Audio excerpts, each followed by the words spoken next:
And welcome back, ladies and gentlemen, to another episode of the Lost Sheep Podcast. I'm Nazario Pengallo here with Cole Bissett.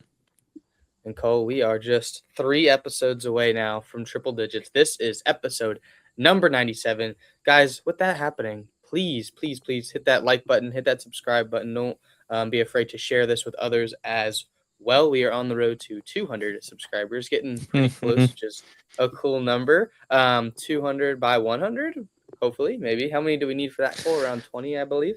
23, I believe, is what we're sitting at right now. 23 subscribers before we hit the 100th episode. You guys can make that happen. There's nothing we can do about that. That's all on you guys. So we know we have a great fan base if y'all can try to make that happen. But don't forget about our merch and all the different ways that you can follow us or listen to us. We also have a website now. So that will be in the description of the YouTube video. And I will try to put that in the podcast description as well. I think that'll work in some form or fashion. Yeah. I don't know if it'll be clickable, but you can definitely copy and paste that. Yeah, but without further ado, Cole, how are you doing on this fine Saturday morning, August 8th? Yeah, so Nazario and I both we had big weeks, man, right? Like, very big weeks. We had birthdays in the house. Nazario's birthday, if you guys didn't know, did we ever share this with the podcast? Just out of curiosity. It had to have been shared at some point, but I don't know when. That's my thought, like surely we mentioned it. But Nazario turned 22 and I turned 21 the day after him. So our birthdays are August 6th and 7th. And yes, when the 6-7 meme was around, Nazario and I were geeking about that, and we still do geek about it a little bit. But yeah, so it's been a big week. Got to see cool things, got to hang out with awesome people. I got a new guitar case gift from my girlfriend, so that was awesome. It was very, very exciting, very good gift. So those of you who don't know what I carry around, my guitar is in a bag currently that literally has a hole in it. So it was a very sweet gift. But yeah, so it's been a good week. I've just been rocking and rolling. Last day of work was Friday, so very happy to start sleeping again, like a normal human being. But yeah, I'm excited. How's your week been, Curls? It was pretty good. I went on a cruise. Like we filmed for last episode, way back when, like 10 days ago, like last Tuesday, because I had to go, or not had to go, I got to go on a cruise with my family and my grandparents, which we've been wanting to do that for a long time. First ever cruise. I thought it was pretty successful. It was a pretty good time. And then came back and then pretty much immediately went to Chicago with my fiance, and we went to the Ariana Grande concert. It was a blast. It was a long time coming. I bought tickets for that like 11 months ago, so that was an awesome experience. And also, So what was your favorite song? What was your favorite song? That's very tough. There was a lot of bangers. She played both old songs that were some of her most popular, and then she played the whole new album. Well, actually, no, not the whole new album because she just released an album like a week ago. But this was the tour for last year's album. And at the end of it, her album cover is her like floating, and at the end she like flies up and floats. So in the same vein of the album, so it looks pretty cool. It was a great time. Was there a Wicked drop at any point in the show? There was a Wicked cameo. There was not a Wicked song, but there was a Wicked cameo, which was pretty cool. Cameo? Who was the cameo? Yeah. Well, it was a Glinda cameo that we saw. And we know that she played Glinda. I see. But I would guess that she probably does not have the rights to play the songs if those things work like that. But we still saw Glinda, so fair it was enough. very awesome. I'm glad you got to live your dream out there and get to go see it. It's for those of you, again, Nazario's the girl pop fiance over there. He's got it, and yes, his fiance has had some influence, but Nazario has made himself a girl pop lover over time. So make fun of him for that, please. I give you the full list of permissions. But without further ado, we will go ahead and move into our quote of the week. Ladies and gentlemen, the quote of the week. Whoa. So after last episode, Nazario and I sat down and we said, we want to be great. We are done being average. We are going to get our pump on, and we are going to lock in. So I created a schedule for the podcast. So we have a schedule for our podcast now until the literal end End of of the the year. year, right? Yep, end of the year. That does not include guest features or exactly when we're recording, but it is our schedule of content when we want to give stuff to you guys. Because we're really going to push this podcast this year. We're really going to give y'all everything we got. Um, Even if it stretches us a little bit thin, that's okay, because this is something that's really valuable. It's something we both care about and want to invest in it to the fullest of our abilities. So we actually picked this quote out. We are back in early prepping. So we picked this quote out, what, 2 weeks ago, a week ago? How long was this? Last week? Something like that. Yeah, we picked this quote out last week. And it covers a topic that we've kind of covered before, but I think this is a different way of looking at it. But it says art should comfort the disturbed and disturb the comfortable. I'm going to say that one more time. Art should comfort the disturbed and disturb the comfortable. So, Nazar, you want a first little crack? Yeah, and I looked up who this person is. It says it's Banksy, is who's attributed with this quote. Somehow, this is an anonymous street artist, but yet somehow he has an age on Wikipedia. I don't know how those two things are possible. I don't know how you're anonymous and yet also have a name. Anyways, but just a street artist who that's kind of the explanation for his work. And I know Cole will dive deep into the art aspect, but I love the rest of it where it says comfort the disturbed, disturb the comfortable. Um, and this reminds me a little bit as I read it of um, the Sermon on the Mount where Jesus talks about, blessed are the meek, those who mourn, and that he will comfort them. And obviously, this is talking about how art is going to do that. And Cole is 100%, I believe, going to go into the art aspect of it. But I really like comforting the disturbed and disturbing the comfortable. And if you think about it, so the comfortable people are going to be disturbed by this, and then they're going to be disturbed, which will then comfort them. Because it says at the beginning, the disturbed will be comforted and the comfortable will be disturbed. So it kind of goes together in that you are going to be roused from a comfortability aspect. You're going to be disturbed in some way, but eventually that will lead you to a comfort. So it's a full cycle type of moment. And yes, this comes from art and things that we see and take in. But there's a variety of ways that this art can come. It can come from images. It can come from plays, movies, music. The point is that you are supposed to be roused in some way, some type of disturbance in you. And we can go into what type of disturbance we mean here, like what we're actually after, and what what purpose lies within that disturbance, and how that ultimately um, takes us away from that. This is more of a what do we say the word is, Cole? Not contentment. Our other word that we Not contentment. for comfortability, but more that stagnant nature. This is supposed to Oh, rouse us out of complacent. that state. Yeah, take us out of that complacency, and kind of lead us to another level, another aspect.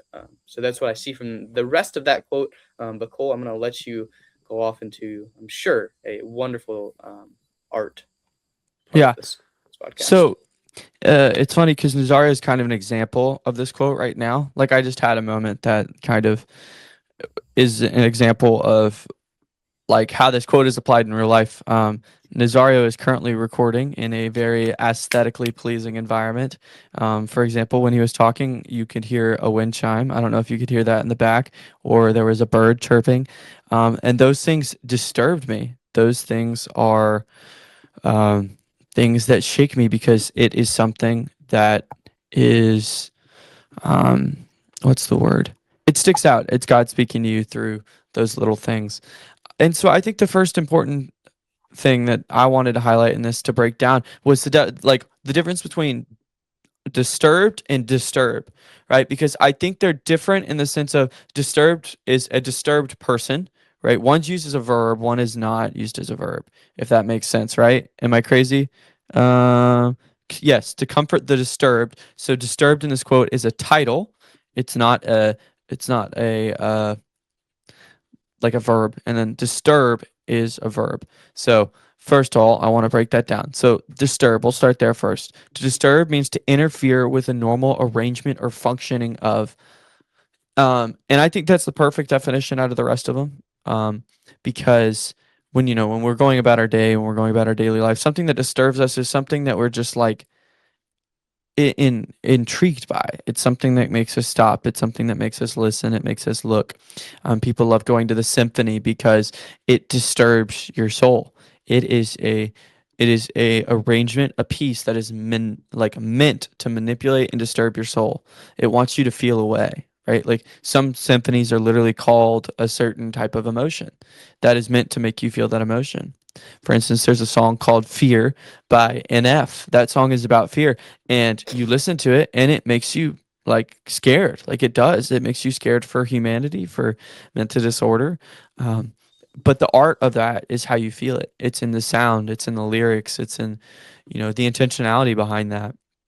And then you have disturbed, which is the disturbed are having the normal pattern or functioning disrupted, suffering or resulting from emotional problems. So people um who have who are living, wait, art should comfort the disturbed. Yes, people who are already disturbed by their everyday life, people who have problems. For example, a broken household. It's disturbed them. It's messed them up. A lot of times when I think people think disturbed, they think somebody who's crazy, and that's not what that means. It's somebody who um, has is in tune with their emotions because of their circumstance. I remember at one point we did a quote: "Your situation doesn't define your circumstance," and that doesn't that relates to this so much too. But yeah, I would love to go into the art aspect a little bit. Nazaria, how do you connect with this on a day-to-day basis? Like what are your ways that you get disturbed by God? Because like I said, I feel like practically it does make sense. Like it's easy to understand the a little bit of what they're saying, but like how does it practically relate to us in today's world? Is-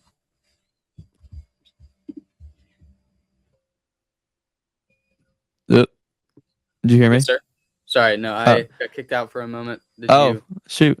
Okay. I'm back Well, though. We're all no, you're good. good. He's back. So Nazar's back. I said, okay, how practically do you relate to this in today's world? Like, what are your own personal experiences with this? What are things that disturb you, that Mm. make you think of God? Disturb me that make me think of God. I really just any type of emotion, specifically that shows that someone is not at peace, and that not at peace. The things in the world that they've tried to experiment with, that haven't led to the happiness and satisfaction that they wanted. And third, like when you just can hear and feel that someone desires more but doesn't know where to place that. And this always leads me to God, because I feel like I'm incredibly blessed and lucky enough to um, have had God invite me into that and reveal to me that it is Him. It is through Him that we receive these things, where we receive peace, where we receive true satisfaction and happiness, and understand that no matter where in the world we are in life, that the only thing that will ever actually give us the happiness and satisfaction that we desire is from Him. So even if we have these grand plans in life, we have either an amazing job or an amazing vacation that we expect to go on, but when we go on it, it can be great. It can be good. It could even be bad. But like at the end of the day, like that's going to end, and then we realize, oh wow, then it was good, but it didn't actually bring me everything that I hoped and dreamed for. So those are kind of the emotions that are roused through different means. Sometimes it can be a movie, sometimes it can be music, interviews with famous people that are artists. So that's a variety of ways, and you can see that as well. I see that as well through some more, you know, imagery type pieces, whether that's like painting or pictures, that type of thing as well. But those are kind of what gets my brain thinking in that way towards that, as you say. Yeah, and I think your original form of like being disturbed was probably your connection with sports. Um, like there's That's also plays, true. yeah, like there's plays. I remember there's plays that you still remember to this very day, or players that you still remember to this very day that shook you a little bit.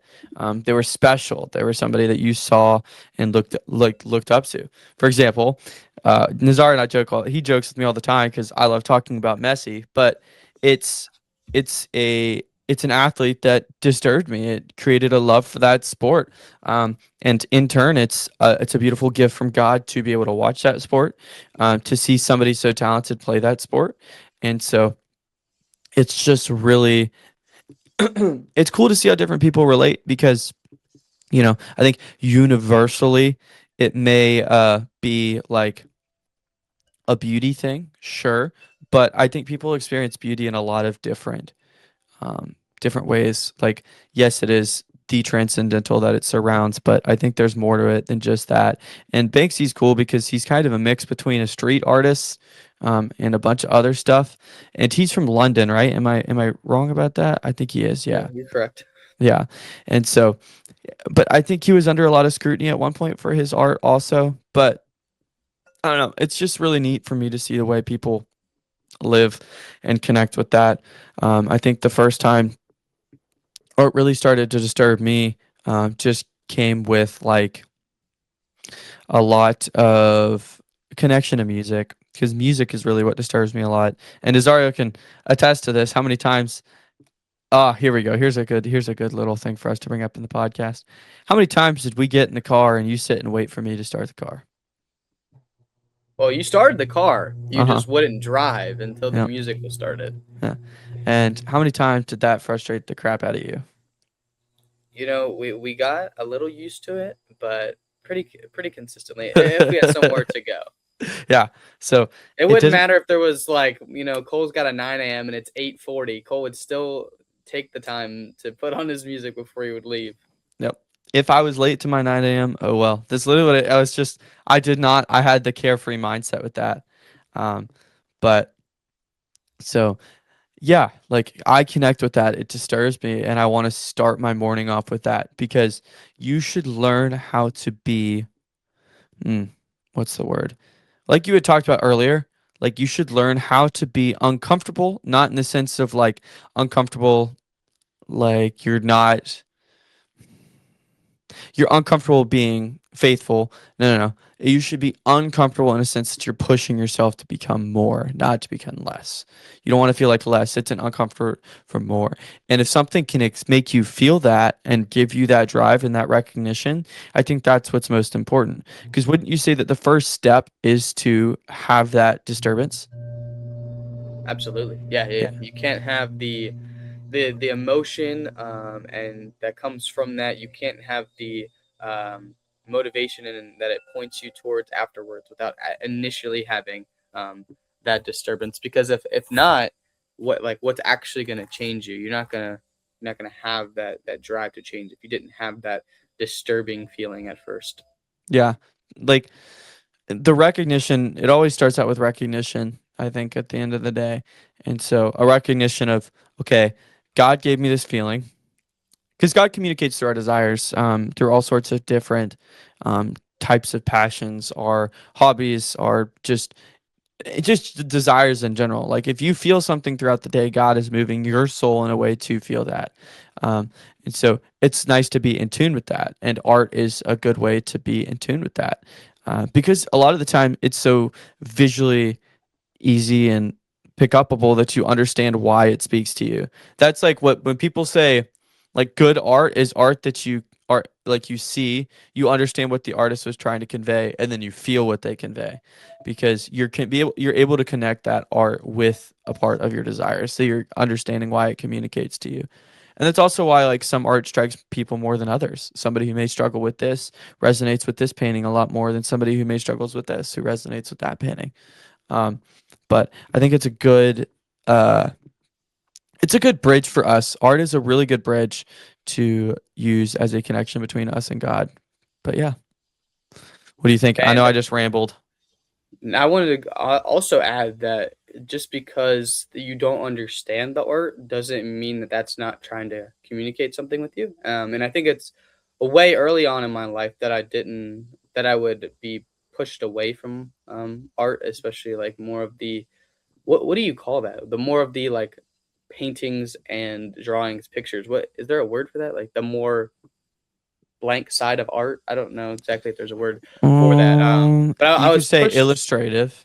Okay, we'll say illustrative for at least our podcast. Yeah. More of the illustrative side. I was pushed away towards that if I didn't understand actually like what was going on in the art. But that in that of that self, what are we seeing there? At least for myself, like in this example, and something that I didn't understand earlier until grow up. You have different things that happen, but there is a desire in that through that art. It's trying that art is showing me, hey, you have a desire to understand.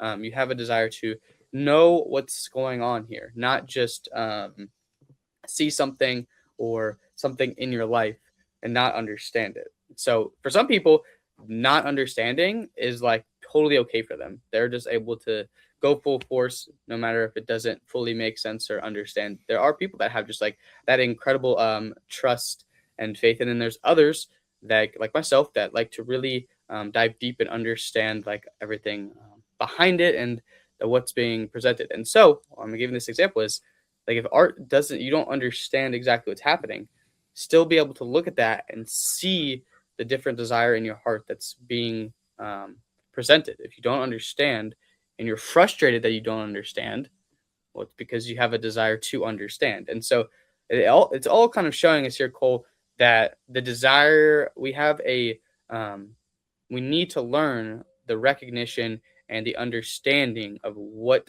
our feelings are showing about our desires, and that there's so many different ways that could happen because we all have different ways that our desires come out, but at the end of the day they're all trying to point us towards God. And so we'll continue with my analogy, or not my analogy, my example of, I have this desire to understand, and so this is seen through art, but really this is trying to point me to the transcendentals. Like I want to understand how the world works. Well, why do I want to understand how the world works? I want to know where I came from, why I'm here. I want to understand what the greater purpose is. Well, I want to understand God then. Like I want to understand his plan for us, why he created us. Why does he want us to follow him? Why does he love us? And so it's this big desire to understand. And you also will see that through this desire, if you direct it towards different ways, yes, that might help you, might satisfy you in the short term, but you're still not going to be fully satisfied. And you could say that those desires will never fully be satisfied on this earth until we go to heaven, because that is ultimately what our heart, our soul, our body, all desires at the end of the day is to have that full union with God in heaven. So that's why the art can continue to rouse us. That's why we continue to strive and to grow and to learn new things, is because our desire is not fully fulfilled here. Yeah. And that's what's really cool about it, is that we can continue to learn more and more about ourselves and learn more and more about how these different things are pointing us towards our ultimate desire. So really cool ways that art does this, or Yeah, well, and God does it through art, of course. yeah, yeah. Because it's totally like everything with art is very God given. It's God correlated. Like the whole thing is, and it's kind of being in tune with your emotions, being in tune for those who are trying to paint things that resemble that. Are it's being in tune with your connection with God and your relationship.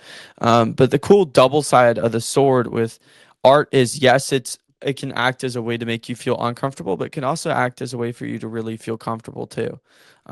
Like it's something that you rest in. Sometimes I know people who have talked about who you like see in documentaries who will just stare at a painting for like an hour, and they're like, I just feel so at peace here looking at this painting.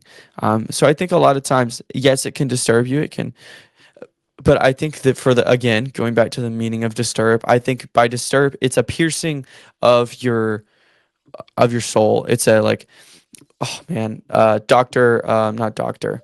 What is his name? Bill Donahue. Bill Donahue, when we were in Italy, used to say, when you feel beauty and you fully understand the aspect of wonder, it's like like that's what you feel like in your heart, your soul. He would always just say, it's just like, like you feel like you just got punched, but not physically, just internally. That's what being struck by something should do. And I think it's also important to understand that you can't fully um, break down that mystery. Like sometimes, a lot of the time, you aren't going to fully be able to understand what that desire is, and that's okay. Um, but just learning how to live in it and be in awe and in wonder is more than enough. But yeah. So, with that being said, we are going to transition over on how to apply it practically in our practical prayer practice of the week. Ladies and gentlemen, the practical prayer practice of the week. So there are bits and pieces. There's a way that I would like for this to work this week. First of all, it starts with selection. So this is your disruption. It's something that strikes you. It could be a painting. It could be a lyric from a song. It could be a poem. It could be a sports moment. Something that makes you feel struck. And one thing that Nazario and I want to do, and we're going to hold ourselves to this, is we want to check in on each other and how we actually did this. And so next week we're going to do a live check-in for y'all, and we're going to see what we did. We're going to show you what we picked. We're going to show you how it struck us, and then we're going to I don't want to break down the points yet and just spoil it, but I'll go into that further. Obviously with discussion towards our own personal feelings and reasons for connecting to these things too. But the second part is, so you have selection, the disruption. Then you have the second part, which is contemplation. That's learning how to sit in that disruption. That's learning how to actively feel it. Because it's important when you feel that disruption to let your soul embrace it. And so you kind of sit in it for a little bit. Give yourself time, discern why you're feeling that thing, that certain emotion, that certain feeling, whatever it may be, discern why. And then lastly, have a conversation with God, turn it into prayer. This is where after you're discerning, you finally you bring it to God. You say, God, why this? If this is what you mean, if this is what that feeling is, and this is the reason I'm feeling it, like I am allowing you to enter into my heart. So have that conversation with him. So, yep, that's my comments. What do you think there, Nazario? And I think it's great, and I want to see what you guys experience, what type of art hits you. So please feel free to you can post this onto your Instagram, tag us hashtag Lost Sheep Podcast. You can DM us, you can comment on this. Just let us know what pieces of art hit you, why it hits you. Whatever you want to tell us about. You don't have to go that far into the details, but we just like to see what type of artwork hits you guys. Maybe it'll hit us. I know these wind chimes are hitting Cole right now. The very aesthetic in the background. So yeah, we want to interact with y'all as much as we can. So please feel free to shout out your art. Let us know if you feel comfortable with us sharing any aspects of what your experience. It may just be the artwork that you want us to show, and we can show that in our next episode. Get a little shout out if you'd like. So yeah, that's the practical prayer practice. I'm very excited to see how that works, see what God shows to all of us. But without further ado, we're going to go to a person who has shown us a little bit of that as well. Ladies and gentlemen, the shepherd of the week. So Cole Bissett has done the incredible job of bringing all three things this week. So I'll let him introduce our shepherd of the week. Perfect. So our shepherd for this week is one of the prophets, and it is the prophet Amos. So why Amos? You know, like you think about Amos. I didn't really know a lot about Amos, but I was doing some research, and he came up as kind of a figure who made sense and fit this specific quote. So what Amos is kind of famous for is how he preached, and what he preached about, what he wrote about. He was a gifted writer, um, and he had this wonderful ability to strike people in his writing. His whole job was to disturb the comfortable. He would basically tell it to you straight, which I think is sometimes a really good thing to have in a person. It's always nice to have somebody in your life who's going to shoot you straight. It's somebody who's going to be like, yep, this is not cool. This is, you shouldn't do that. Or somebody like, oh, this is great. I'm glad you're doing this. This is a good thing. Somebody who's going to tell you, like, they don't sugarcoat it. They tell you exactly how it is. So Amos would tell you if something that a group was doing was, hypocritical. They're going to say, he's going to go up to you and say that's hypocrisy. Like, God doesn't call us into that. One of his most famous lines is in Amos chapter 5, verses 24, let justice roll on like a river, righteousness like a never failing stream. So if that doesn't show you the type of personality that he had, then there you go. He is filled with brevity, bravery. Am I wrong? Oh, man. See, here's the thing. If you guys haven't picked up on it, I like to use big words and not know what they mean, but have a good understanding and guess. What do you think brevity means? Bravery. It means shortness of time or the use of very few words to express an idea clearly. Okay, not brevity. I'm just gonna say bravery then. It shows his bravery and his God communicated through him in a very confident manner, in a manner of conveying something. I feel like when you're in a position of leadership like that, you have to be confident and composed, and that's what Amos was. He was a shepherd, just like David was, and a fig farmer. Funny enough, so that's kind of cool. He was from the town of Tekoa before being called to God via just a prophecy.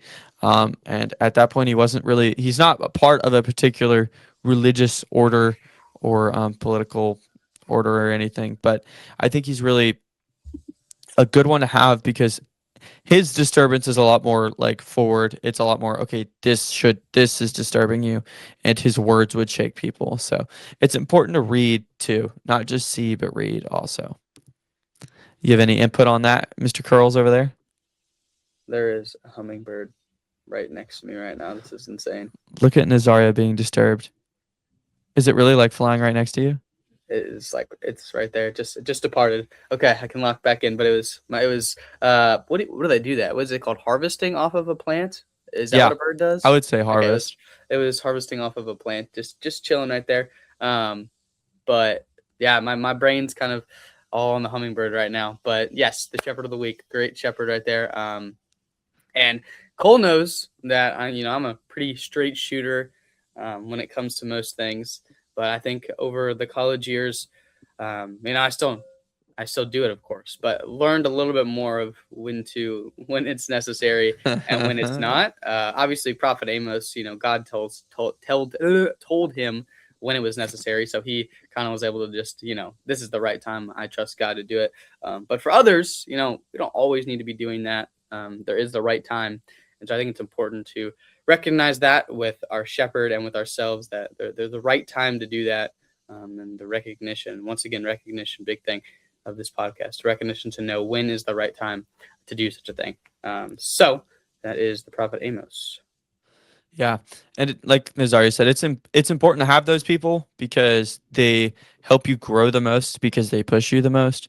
But it is nice to have a balance in that always because at the end of the day, you should encourage each other too in that. So there's a level of sympathy that should be applied or empathy. UH 100's out.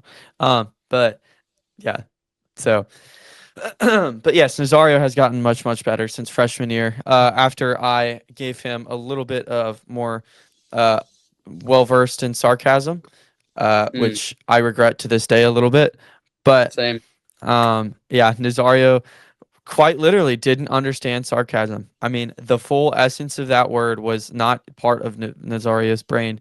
And when I did it, it disturbed him. He was always like, "Well, I thought you were, I thought you were being serious." And I was like, "No, I'm being sarcastic." And he didn't understand sarcasm and he didn't know how to do it.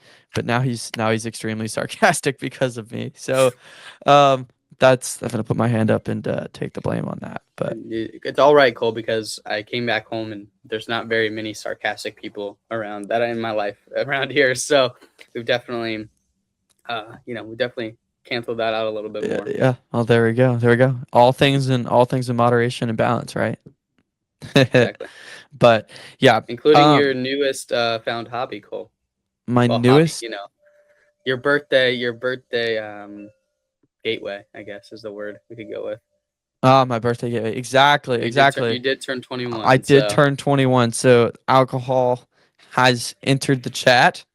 Just entered the chat, and all things in moderation. Ella came over and made pina coladas uh, yesterday for all of us, and that was kind of neat. Michael actually drove up, so it was cool. We had a nice little evening. We watched Spider-Man.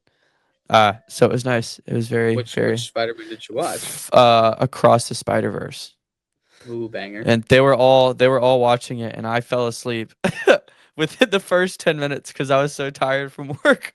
10 minutes. Uh, Wow. yeah, I woke up and they were halfway through the movie, all four of them, and I was like, "Dang, woo!" But yeah, so it was cool.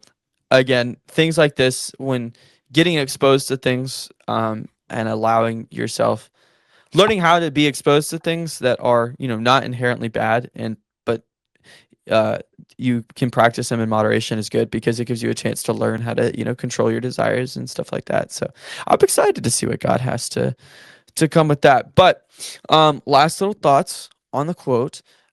I think something that I strive for with this quote and something that I do on a daily basis is I strive to be disturbed.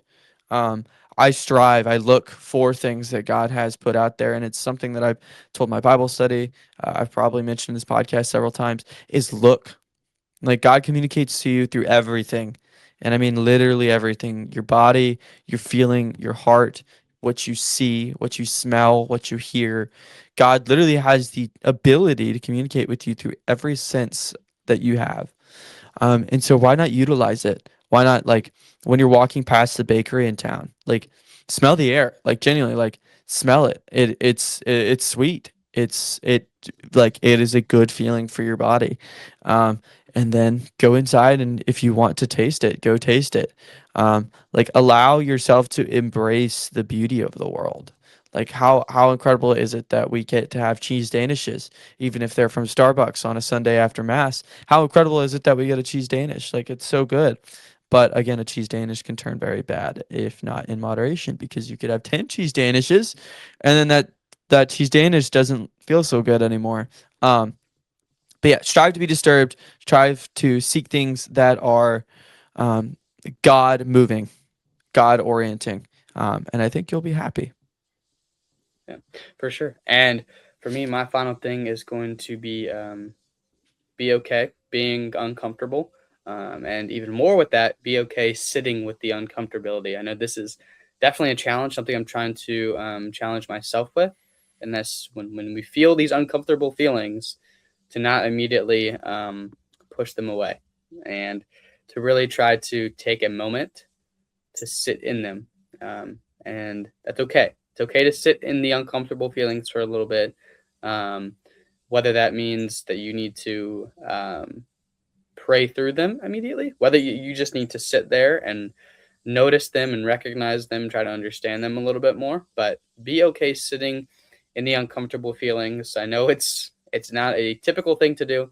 Usually when we are in an uncomfortable situation, we always want to get out of it as quick as possible. But that is our challenge, is to sit in it for a moment. You don't have to sit in it for a 3-hour meditation or something like that. It can be simple as like 30 seconds of just sitting there with it for a moment, and then letting it fly on by. But be okay with that for a little bit, so that you can help yourself better understand yourself where those are coming from. Just help. We're always trying to strive here, trying to get better, and so be okay sitting with that uncomfortability. And think about what the ultimate disturbance is. It's the Eucharist, right? Like it comes in a form that we don't understand because it's bread. It comes in a form of bread, but the substance and everything about it is Christ. It takes on the entirety of Christ. And that is something that's meant to disturb you. Christ gave it to us in that way to disturb us. It should shake our heart. It should test our faith. It should test our hope, and it should test our love, because that's what the ultimate goal is. We have to be strong in that foundation. And think about how many times we sit and rest with the Eucharist. For goodness sake, we have adoration. We have Holy Hour. We have a whole Mass centered around the Eucharist, where we spend like 30 minutes before receiving the Eucharist and talking about Scripture, preparing ourselves, and then boom, then we receive it. So if you could think about the beauty that the Eucharist has often offered into your life, think about the way that God's speaking through other things that he could offer into your life as well. But with that being said, I'm going to plug our merch here for a little bit. We've got merch. The cool thing about this website that Nazari mentioned briefly at the beginning of this podcast is it's got everything. I mean, literally everything. You can go on there, you can find all our episodes, and they have the links to Spotify or Apple Podcasts or our YouTube links. They're on there. It's the click of a button. It's so nice. It's so well coordinated, and I'm gonna glaze myself here because I spent the time to do it, and it was awesome. But yeah, so everything's on there. If you feel like supporting us, I attached at the front of our page there is a support us button. It is connected to my Venmo account.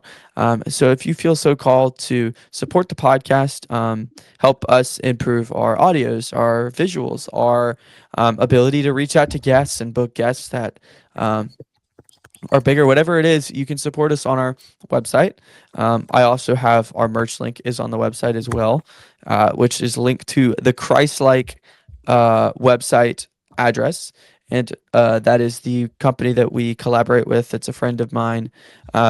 So you can go on there. His stuff is on there as well. We support that and endorse that. So please go buy his stuff. But the Lost Sheet shirts are on there. Again, if you need another bracelet, feel free to reach out to us, whatever it may be. But yeah, so thank you guys so much for listening. We're the Lost Sheet Podcast, and God bless.